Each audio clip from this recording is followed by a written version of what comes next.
For my daughter's 8th birthday, we lit a single candle on her cake. She blew it out, but the flame didn't die.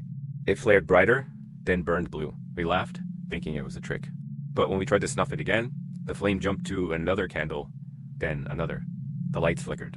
The flame whispered yes, whispered something none of us understood. I threw it in the sink and ran the water, but the flame remained, floating just above the surface. That night, it hovered by her bed.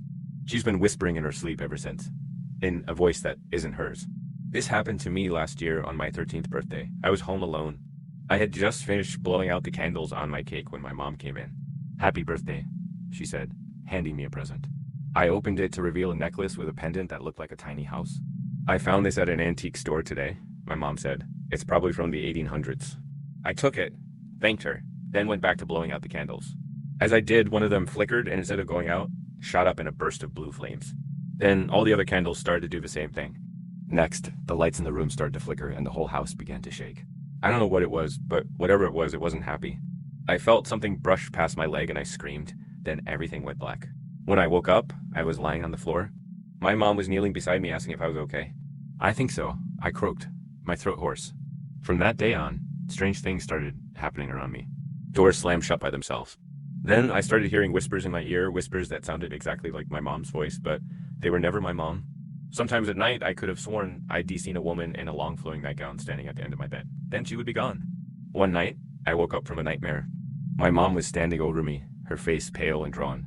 "What are you doing?" she whispered, her eyes wide with terror. Then she vanished.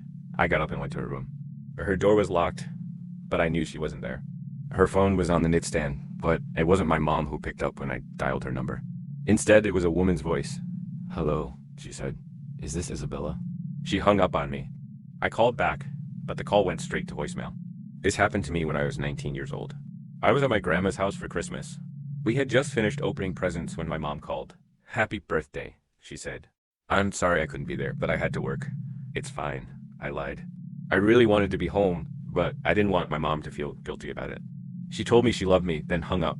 I sighed and went to go sit by the Christmas tree.